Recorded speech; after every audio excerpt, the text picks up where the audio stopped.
కాంగ్రెస్ సర్కారులో సాగునీటి కాలువల నిర్వహణ అస్తవ్యస్తంగా మారింది. నీటిపారుదల శాఖ నిర్లక్ష్యంతో సాగునీటి కాలువలు ఎటు చూసినా పిచ్చి మొక్కలు, మట్టి, ఇసుకతో నిండిపోయి నీళ్లు ముందుకు వెళ్లలేని విధంగా తయారయ్యాయి. దాంతో పంట పొలాలకు సాగునీరు అందక రైతులు ఆందోళన చెందుతున్నారు.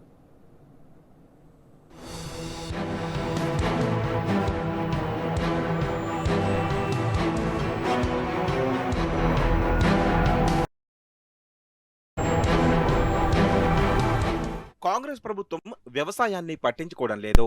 పంట పొలాలకు సాగునీటిని అందించే కాలువల పరిస్థితి దారుణంగా ఉంది. కాలువల్లో ఎక్కడ చూసినా సిల్టు పేరుకుపోయింది. యాసంగి పంటలకు నీళ్లివ్వాల్సిన ప్రభుత్వం కాలువల్లో పూడికితీత పనులు చేపట్టడం లేదు. దీంతో సాగునీరు పంట పొలాలకు ఎలా చేరుతుందో అర్థం కాని పరిస్థితి నెలకొంది. ఈ క్రమంలో నీటిపారుదల శాఖ అధికారులు మాత్రం నిమ్మకు నీరెత్తినట్లు వ్యవహరిస్తూ ఆఫీస్కే పరిమితమవుతున్నారు. క్షేత్రస్థాయిలో చర్యలు తీసుకోవడం లేదు. కాగా రైతులు మాత్రం యాసంగి పంటలు వేసి సాగునీటి కోసం ఎదురు చూస్తున్నారు. యాసంగి సాగుకు నీటి విడుదలపై ప్రభుత్వం నీటిపారుదల శాఖ యాక్షన్ ప్లాన్ రూపొందించలేదని విమర్శలు బలంగా వినిపిస్తున్నాయి.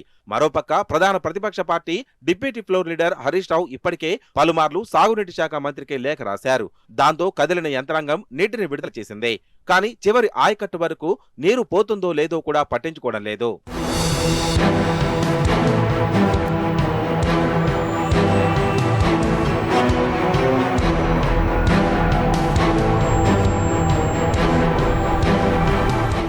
ఉమ్మడి మెదక్, కరీంనగర్, వరంగల్ జిల్లాలోని సాగునీటి ప్రాజెక్టుల కింద కాల్వలు పూడికతో నిండిపోయాయి. ప్రాజెక్టుల ద్వారా పొలాలకు సాగునీరు అందించేందుకు గత బీఆర్ఎస్ ప్రభుత్వం ముమ్మరంగా కాలువల నిర్మాణం చేపట్టింది. బీఆర్ఎస్ పార్టీ రైతుల పోరాటంతో కాళేశ్వరం జలాలను రేవంత్ సర్కార్ విడుదల చేసింది. కాలువల ద్వారా సిద్దిపేట, మెదక్, సంగారెడ్డి జిల్లాలోని పలు గ్రామాల్లోని చెరువులను గోదావరి జలాలతో నింపుతున్నారు. భారీ, మధ్య తరహా, చిన్న కాలువలను బీఆర్ఎస్ ప్రభుత్వం నిర్మించి ప్రతి చెరువుకు నీళ్లు పోయేలా చేసింది. కాలువల నిర్వహణను చూసుకోవాల్సిన అధికారులు ప్రస్తుతం ఆ కాలువలన్నీ పూడిక, పిచ్చి మొక్కలతో నిండిపోయాయి. యాసంగి సాగుకు సాగునీరివ్వాల్సిన ప్రభుత్వం ఆ దిశగా ఆలోచన చేయడం లేదు. ఇంతవరకు కాలువల్లో పేరుకుపోయిన చెత్తను, పిచ్చి మొక్కలను తొలగించే పనులు కూడా చేపట్టలేదు. ప్రభుత్వం సాగునీటి రంగాన్ని పూర్తిగా నిర్లక్ష్యం చేస్తూ రిజర్వాయర్లలో నీళ్లు ఉన్నప్పటికీ పంట కాలువలలో మొలిసినటువంటి తుమ్మలను, కంపదార చెట్లను రిమూవ్ చేయక ఈరోజు లక్షల ఎకరాల్లో పంటలు ఎండిపోయే ప్రమాదం ఉంది.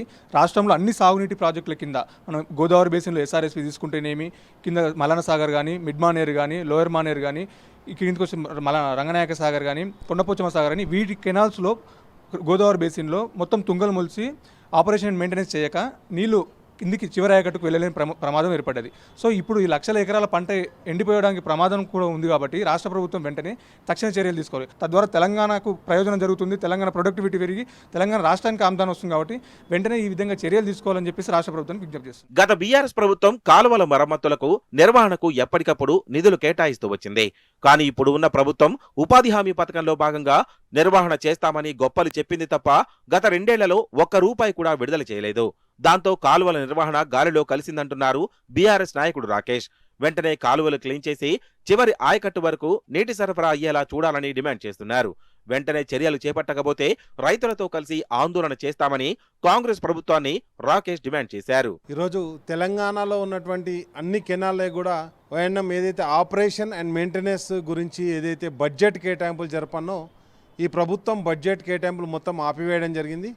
ఇప్పటికీ ఇరిగేషన్ డిపార్ట్మెంటు ఒక 3 to 4 టైమ్స్ వాటిని టెండర్స్ కాల్ చేసినా కానీ కాంట్రాక్టర్లు ఎవ్వరు కూడా దానికి అటెండ్ కావట్లేదు.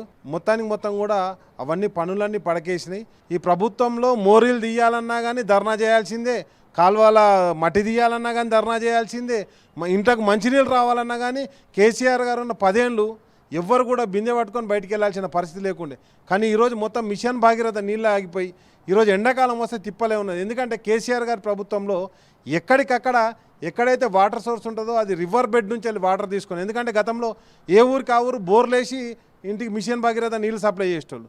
కానీ కేసీఆర్ గారు వచ్చిన తర్వాత కాళేశ్వరం ప్రాజెక్ట్ ద్వారా లింక్ చేయడం కావచ్చు, ప్రతి ఒక్క డ్రింకింగ్ వాటర్ స్కీమ్కు దగ్గరలో ఉన్నటువంటి రివర్ నుంచి అవి కూడా ఆల్రెడీ ట్రీట్మెంట్ ప్లాంట్కి పంపించి ట్రీటెడ్ వాటర్ అందించేటోళ్ళు. కానీ ఈరోజు కంప్లీట్ ఫీడర్ ఛానల్సే ఖతమైపోయినాయి. కాబట్టి తాగునీళ్లకు, సాగునీళ్లకు అన్నిటికీ కూడా కష్టాలు ఎదురవుతున్నటువంటి దుస్థితిలోకి ఈరోజు మనం నెట్టివేయబడుతున్నాం. మొత్తం కష్టాలు నష్టాలు తప్పితే ఈ రాష్ట్రంలో లాభాలేవి లేకుండా పోయినటువంటి కాలం ఈరోజు కాంగ్రెస్ పాలన, రేవంత్ రెడ్డి పాలన మనకు కనిపించడం జరుగుతుంది. కాంగ్రెస్ సర్కార్ సాగునీటి కాలువలను పట్టించుకోకుండా వ్యవసాయాన్ని చిన్నచూపు చూస్తోంది. వెంటనే కాలువల మరమ్మతులు చేపట్టి చివరి ఆయకట్టుకు నీళ్లివ్వాలని అన్నదాతలు డిమాండ్ చేస్తున్నారు.